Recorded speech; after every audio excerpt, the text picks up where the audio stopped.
बिस्मिल्लाहिर्रहमानिर्रहीम। अस्सलाम वालेकुम। 10 मुहर्रम की इस रात जब मेरी सहेली मुझे इमाम बारगाह ले गई तो मेरे दिल में खौफ, नफ़रत और बेचैनी का तूफ़ान था। शाम गरीबा सुनने से पहले तक मैं शिया लोगों के बारे में वही पुरानी बातों पर यकीन रखती थी जो घर और मोहल्ले में सुनी थी, मगर इस रात जो कुछ मेरी आंखों ने देखा और दिल ने महसूस किया, इसने मेरी पूरी सोच और ज़िंदगी बदल दी। 10 मुहर्रम वाले दिन मेरी सहेली मुझे इमाम बारगाह ले गई। मेरे अंदर एक अजीब सी बेचैनी थी, दिल खून के आंसू रो रहा था। सहेली कहने लगी, शाम गरीबा सुनकर तुम्हें बहुत सुकून मिलेगा, तुम्हारी सारी बेचैनी ख़त्म हो जाएगी। मैं वहाँ पहुँची तो वहाँ सब शिया मर्द और ख़वातीन मौजूद थे। अचानक एक आदमी ने ज़ोर से कहा, लाइट बंद कर दो। जैसे ही लाइट बंद हुई, मेरा कलेजा, क्योंकि किसी ने मेरा नाम लेकर पुकारा। मेरा नाम शबाना है। मेरे अबू मोहल्ले में मौजूद मस्जिद के इमाम थे और मैं भी अल्हम्दुलिल्लाह एक हाफ़िज़ कुरान हूँ। मेरा एक ही भाई था जो अब मस्जिद में मुअज़्ज़िन था और शाम को बच्चों को नाज़रा कुरान पढ़ाया करता था। हमारा घराना शुरू से ही इंतहाई मजहबी और नमाज का पाबंद था। मेरे ख़ानदान में सभी ने सरकारी स्कूलों में मैट्रिक तक ही तालीम हासिल की थी। मैं चूँकि पढ़ाई में काफ़ी ज़हीन थी और जब मैट्रिक का रिज़ल्ट आया तो मैं अव्वल आई थी, इसलिए अबू ने इस रोज़ मस्जिद में आने वाले सभी नमाजियों को मिठाई बांटी। मैं आगे भी पढ़ना चाहती थी। अबू से जब मैंने ख्वाहिश का इजहार किया तो वो सोच में पड़ गए, कहने लगे, कॉलेज यहाँ से काफ़ी दूर है, तुम कैसे जाओगी? और बेटा, हमारे ख़ानदान में इतना पढ़ने का रवाज नहीं है। मगर जब मेरी आंखों से मोटे मोटे आंसू बहकर गालों पर आए तो अब्बू ने मुझे सीने से लगा लिया और पढ़ाई की इजाज़त भी दे दी। वो दिन मेरी ज़िंदगी का सबसे खुशी का दिन था। मैंने कॉलेज में दाखिला ले लिया और दिल लगा कर पढ़ाई करने लगी। कॉलेज में मुख्तलिफ़ मज़ाहिब और मसालिक से ताल्लुक़ रखने वाले लोग भी मौजूद थे। वहाँ मेरी दोस्ती आमना से हुई, जो हमारे मोहल्ले की एक लड़की थी और बहुत ही खुश मिजाज और खुश इखलाक थी। कुछ ही रोज़ में हम पक्की सहेलियां बन गई। हमारी क्लास में अगले बेंच पर एक नई लड़की आकर बैठी जिसका नाम फ़ातिमा बतूल था। इंतहाई नरम लहजे और बा इखलाक लड़की थी। मैंने कभी इसे मुखातिब करने की कोशिश नहीं की थी। एक दिन कॉलेज से छुट्टी हुई तो शदीद गर्मी थी। मेरे पास मौजूद पानी ख़त्म हो चुका था। मैं तभी फ़ातिमा ने अपने बैग से बोतल निकाली, तब मुझसे रहा न गया। मैं अपना गिलास उठाकर इसके पास की और बोली, क्या तुम मुझे थोड़ा सा पानी दे सकती हो? मेरे सवाल पर इसने मुझे देखा और कुछ बोलती इससे पहले ही आमना ने मुझे बाजू से पकड़कर पीछे कर दिया। चौंक कर कहने लगी, ये तुम क्या करने वाली थी? पागल हो गई हो क्या? एक शिया लड़की से पानी लेने लगी थी।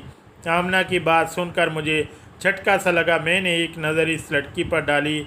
मुझे तो खबर ही नहीं थी कि वो शिया है। मैंने आमना से कहा, क्या हो गया है? पानी ही तो मांगा है, इसमें क्या? और वो फ़ौरन कहने लगी, जानती भी हो इसने पानी में क्या क्या मिलाया होगा? खबर इसने कुछ ऐसा मिला दिया हो जिसे पीकर तुम शिया हो जाओ। आमना की बात सुनकर मैं झुंझला कर इसका चेहरा देखने लगी। मेरी ज़ुबान से बेसाख्ता अस्तग़फ़िरुल्लाह के अल्फाज निकले। मेरा वजूद जैसे कांप उठा। मैंने एक हकारत भरी नज़र फ़ातिमा पर डाली और आमना बोली, तुम अब्बू को पता चल गया कि तुम एक शिया से पानी मांग रही थी, तुम्हारा हशर नशर कर देंगे। मैं तो इस लड़की से यूं दूर हुई जैसे इसे कोई बहुत बड़ी बीमारी हो। मैं पानी पिए बगैर ही आमना के साथ कॉलेज से निकल आई। जहन में कई सवालात थे। हमारे यहाँ शिया का ज़िक्र आम तौर पर मुहर्रम के महीने में किया जाता है। इससे पहले हम दीनी और दुनियावी कामों में इस कदर मसरूफ़ होते हैं कि किसी को अपनी ज़ात की भी परवाह नहीं होती। आमना मुझसे कहने लगी कि तुम जानती भी हो इन्हें काफिर कहते हैं। ये लोग ऐसे ऐसे काम करते हैं कि तौबा करो। मुझे तो तुम्हें बताते हुए भी शर्म आ रही है। ऐसी बातें हम बचपन से सुनते आ रहे थे और हमारी सोचें पुख्ता हो चुकी थी कि शिया लोग न्याज के लिए जो कुछ बनाते हैं, पता नहीं इसमें क्या क्या मिक्स करते हैं। इसके अलावा जब 10 मुहर्रम की रात आती है तो ये शाम गरीबा करते हैं। इस रात सभी शिया मर्द हजरात और औरतें एक बड़े कमरे में इकट्ठे हो जाते हैं, फिर गलत काम करते हैं। मैंने जब पहली दफ़ा अपनी मामी फुफ्फो को ऐसे कहते सुना था तब मैं 13 साल की थी। ज़ाहिर सी बात है ये उम्र तजस्सुस भरी होती है। मुझे इल्म हुआ तो इसी पर मेरी सोच पुख्ता हो गई। दिल में खुद ब खुद नफ़रत पलने लगी। ये लोग कैसे थे जो ख़ुद को मुसलमान कहते थे मगर फिर शाम गरीबा में सब मिलकर एक साथ गलत काम करते थे? क्या ये लोग मुसलमान नहीं थे, एक खुदा को मानने वाले नहीं थे? मैंने इस बारे में आमना से भी ज़िक्र किया। क्या ये खुदा के अहकामात को नहीं मानते? ये लोग कुरान मजीद नहीं पढ़ते। जब खुदा ने इन सब से मना फरमाया है कि मर्द और औरत के बीच पर्दा होना चाहिए, महरम और ना महरम के असूल हैं, तो फिर लोग ऐसा कैसे कर सकते हैं? अगर ये लोग इस कदर गलीज़ हैं तो इनको हमारी हुकूमत ने मुसलमान क्यों कह रखा है? इन्हें गैर मुस्लिम क्यों नहीं करार दिया जाता? आमना मेरी बात सुनकर कहने लगी, तभी तो हम इन्हें काफिर कहते हैं क्योंकि ये खुद ही मातम करते हैं और ख़ुद ही रोते हैं और ऐसे गलत काम करते हैं कि हम सोच भी नहीं सकते। तभी तो मैं तुम्हें फ़ातिमा से दूर रख रही थी। इनका तो कुरान ही अलग है जिसके 40 पारे हैं। ये लोग 10 मुहर्रम को एक घोड़ा भी निकालते हैं और हमारे यहाँ ये माना जाता है कि ये लोग जब भी चिकन चावल या बिरयानी बनाते हैं तो इसमें इस घोड़े की गंदगी शामिल करते हैं। औरतें और ये हाफ़िज़ कुरान भी नहीं होते, इनका तो अपना अलग ही दीन होता है। मैंने आमना की बातें सुनी तो मेरे दिल में एक बार फिर नफ़रत परवान चढ़ने लगी। एक दिन मैं कॉलेज गई तो फ़ातिमा मेरी जानिब देख रही थी। मैंने फ़ौरन नज़र चुरा ली। इसे देखकर फिर एक बार मेरे दिल में पूरे ख्यालात आने लगे और नफ़रत खुद ब खुद बढ़ने लगी। मुहर्रमुल हराम आने वाला था। जैसे जैसे मुहर्रम के 10 दिन करीब आ रहे थे, हमारे यहाँ शियों के ख़िलाफ़ बातें और इल्ज़ामात भी बढ़ते जा रहे थे। अक्सर मैं और आमना मिलकर फ़ातिमा के ख़िलाफ़ तंज़िया बातें करते थे, जबकि हमारे आगे बैठी फ़ातिमा हर बात सुनती रहती थी मगर कभी इसने पलट कर जवाब नहीं दिया था, ना ही इसने हमारे अक़ीदे को बुरा भला कहा था। एक दफ़ा कहने लगी, देखा अगर सच्ची होती तो ज़रूर जवाब देती मगर इसके पास कोई जवाब ही नहीं है। हाँ भला ये क्या जवाब देगी?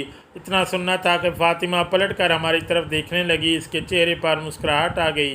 वो कहने लगी, हमारे प्यारे नबी हज़रत मोहम्मद मुस्तफ़ा सल्लल्लाहु अलैहि वसल्लम ने फरमाया कि एक आदमी के झूठा होने के लिए यही काफ़ी है कि वो एक बात सुने और बग़ैर तस्दीक के कुछ आगे फैलाना शुरू कर दे। फ़ातिमा के मुंह से ये सुनना था कि मैं हैरान रह गई, आखिर इसका मतलब क्या था? यह फरमान रसूलुल्लाह सल्लल्लाहु अलैहि वसल्लम का था जिसमें वो फरमा रहे थे कि जो शख्स बग़ैर तहकीक के बात आगे फैलाता है वो झूठा होता है। कि ये सारी बातें तस्दीक शुदा नहीं थीं, मेरे दिमाग में नहीं सोचे जन्म लेने लगी। मुहर्रमुल हराम के दिन शुरू हो चुके थे। घर आकर कुछ पूछी तो अबू डांट कर चुप करा देते और कहते कि तुम इन बातों में दखल मत दो, ये लोग गुमराह हैं और दूसरों को भी गुमराह करते हैं। इनके पास ना जाने कैसा जादू है, जो भी इनके साथ रहे या इनकी जगहों पर जाए वो अपना कीदा बदल लेता है।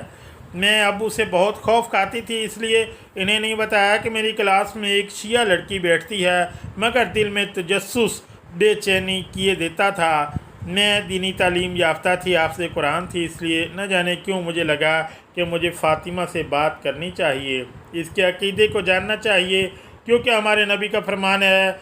मुझे कई दिनों से बेचैन कर रहा था कि एक दिन आज़मा छुट्टी पर थी तो मैंने फ़ातिमा से पूछा, तुमने कुरान मजीद कब हिफ़्ज़ किया? मेरी बात सुनकर इसने चौंक कर मेरी तरफ देखा और कहने लगी, क्यों, हम मुसलमान नहीं हैं? मेरी उम्र इस वक्त 6 साल थी जब मैंने पहली बार कुरान मजीद मुकम्मल किया। फ़ातिमा की बात सुनकर मैं इसे गौर से देखने लगी। मैं बोली, तुम लोगों का कुरान तो 40 पारों का होता है। मेरी बात सुनकर वह कहने लगी, हमारे प्यारे नबी सल्लल्लाहु अलैहि वसल्लम पर जो कुरान पाक नाजिल हुआ वही हमारा कुरान है, जिसे 30 हिस्सों में तकसीम किया गया है और हर हिस्से को पारा कहा जाता है। इसकी बात सुनकर मेरा तजस्सुस मज़ीद बढ़ गया। मैंने पूछा, क्या तुम एक खुदा को मानती हो? तो वो बताने लगी कि हाँ, हम एक खुदा को मानते हैं। इसकी 1,24,000 अम्बिया पर ईमान रखते हैं और यह अकीदा रखते हैं कि जो खुदा के साथ किसी को शरीक करे या इसके दीन में रद्द बदल करे वो काफिर होता है। मैं फ़ातिमा की बातों की तरफ माइल होने लगी, मगर फ़ौरन अब्बू की बातें जहन में आ गई कि शिया जादूगर होते हैं, अपनी बातों में फंसा लेते हैं, मगर मुझे फ़ातिमा कहीं भी जादूगर नहीं लग रही थी। इसके बावजूद मेरे जहन में सवालात थे और वो मेरे हर सवाल का नहायत नरमी से जवाब दे रही थी। आखिर मैं इससे पूछ बैठी कि शाम गरीबा क्या होती है, तुम लोग क्या करते हो। मेरी बात सुनकर वो खामोश हो गई। कहने लगी कि मैं चाहती हूँ कि तुम इस दफ़ा 10 मुहर्रम को मेरे साथ जाकर ख़ुद देखो कि शाम गरीबा में क्या होता है। हम सब शिया मिलकर शाम गरीबा में आखिर क्या करते हैं। तो फ़ातिमा की बात सुनकर मैं उछल पड़ी और इससे कहा, अबू मेरा सर धड़ से अलग कर देंगे। मैं तुम्हारे साथ शाम गरीबा कैसे जा सकती हूँ, क्या खबर वहाँ मेरे साथ क्या हो जाए। तो फ़ातिमा बोली, ये सब तो तुम लोगों की सोच है, खैर तुम्हारी मर्ज़ी। अगर तुम 10 मुहर्रम की शाम मेरे साथ जाना चाहो तो ज़रूर बताना। जब तक तुम सब कुछ अपनी आँखों से नहीं देखोगी तो तुम्हें यकीन नहीं आएगा। मैंने फ़ातिमा की बात पर गौर किया और इस दिन घर गई तो इसी सोच में घूमती रही। नमाज़ पढ़कर दुआ मांगी तो शाम गरीबा जहन में आ गई। कुरान मजीद फुरकान हमीद खोला और तलावत शुरू कर दी, मगर फ़ातिमा की बातें मेरे दिल और दिमाग से नहीं निकल रही थीं। ऐसे लगता था जैसे इसने मुझ पर सच में जादू कर दिया हो। मैं आयतल कुर्सी पढ़कर खुद पर दम करने लगी, मगर दिमाग इस जानिब से हट ही नहीं रहा था। नाज़रीन कराम, अगले रोज़ मैं कॉलेज गई तो आमना भी आई हुई थी। मैंने इसके सामने तो फ़ातिमा से कोई बात नहीं की, मगर मैं इससे अपनी कैफियत बयान करना चाहती थी। यहाँ तक कि इसे कह भी दिया कि तुमने कल से मुझ पर कैसा जादू कर रखा है कि मुझे सुकून ही नहीं मिल रहा। दिल कहता है कि शाम गरीबा देखो, मगर दिमाग रोकता है कि तुम बर्बाद हो जाओगी। तो फ़ातिमा ने मुझे अपने पास बिठाया। कैंटीन में थे। इसने मुझे करीब बिठाकर नवासे रसूल सल्लल्लाहु अलैहि वसल्लम के बचपन के वाक़यात सुनाना शुरू कर दिए। जैसे जैसे मैं तसव्वुर करती जा रही थी, मेरी बेचैनियाँ कम होती जा रही थी। आखिर में फ़ातिमा बोली, 4 दिन बाद 10 मुहर्रम है, तुम मेरे साथ चलना। मैं तुम्हारे मोहल्ले में तुम्हें लेने आ जाऊंगी। न जाने क्यों मैंने जाने की हाँ भी भर ली थी।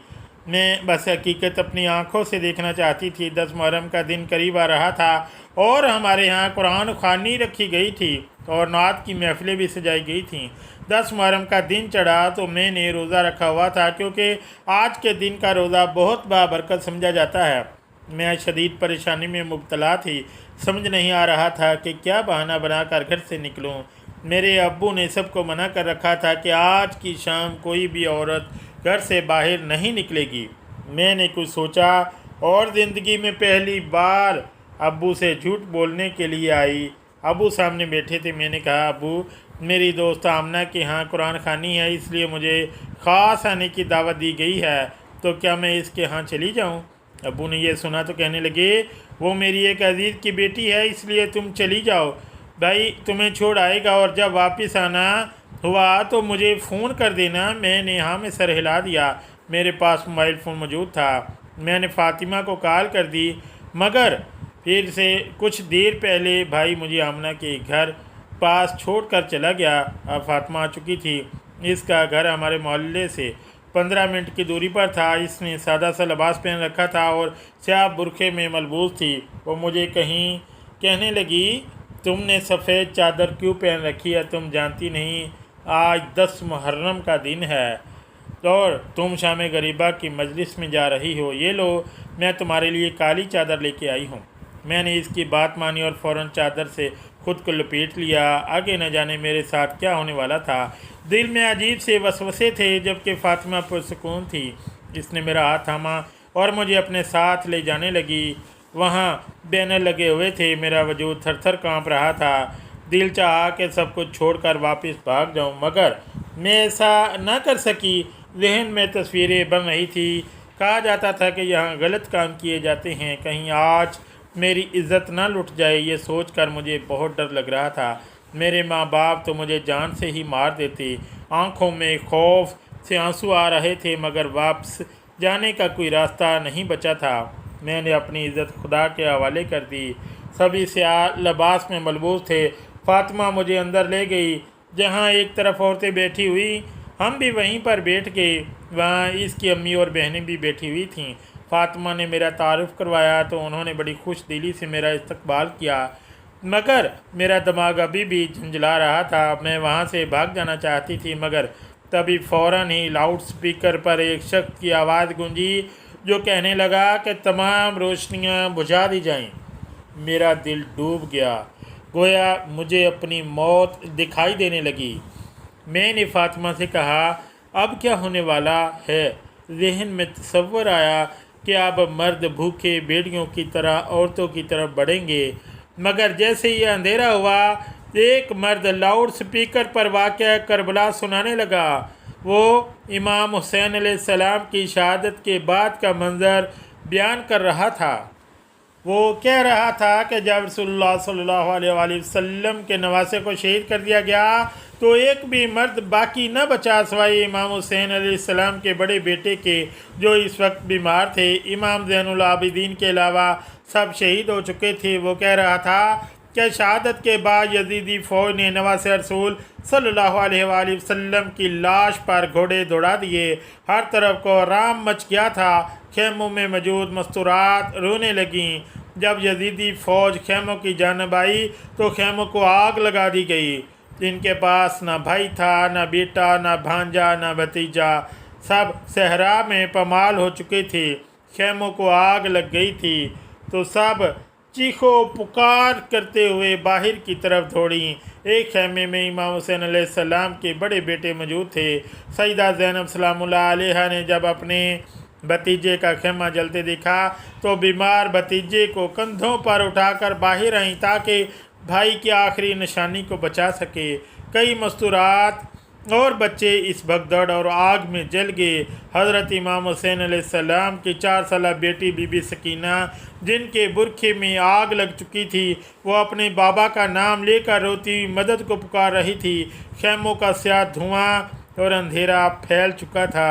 मासूम बच्ची अपने बाबा के पमाल जिस्म के पास जाकर रोती, ज़ख्मी कंधे दिखाती, जला हुआ कुर्ता दिखाकर रोती रही कि बाबा, मैं यतीम हो गई हूँ। शिमर ने बालियाँ छीन ली हैं, खेमे जला दिए हैं। इस मंज़र को शाम गरीबा यानी गरीबों की शाम कहा जाता है, और 10 मुहर्रम की ये शाम जब मंज़र कशी के साथ बयान की जाती है तो रोशनियाँ बुझा दी जाती हैं। नाज़रीन कराम, ताकि आपका जहन इस लम्हे करबला का मंज़र देख सके। मैंने जब ये सुना तो मेरा वजूद कांप उठा। मेरी आंखों से आंसू थे और रुकने का नाम ही नहीं ले रहे थे। वैसे सभी ज़ारो कतार रो रही थीं। मैं नवासे रसूल सल्लल्लाहु अलैहि वसल्लम पर ढाए गए मज़ालिम सुनकर बर्दाश्त न कर सकी। दिल से बेसाख्ता करोड़ों बार दुरूद व सलाम इनकी ज़ात के लिए निकले। 15 मिनट तक अंधेरा रहा, फिर रोशनी हो गई। सभी औरतें रो रही थीं। यहाँ मर्दों और औरतों के बैठने का भी अलग इंतज़ाम किया गया था। शाम गरीबा की मजलिस ख़त्म हुई तो कई हक़ाइक़ मुझ पर आश्कार हुए। अगर आपको हमारी ये वाक़े करबला की हकीकत अच्छी लगी हो तो हमारी ये वीडियो ज़रूर लाइक करें, शेयर करें और चैनल को सब्सक्राइब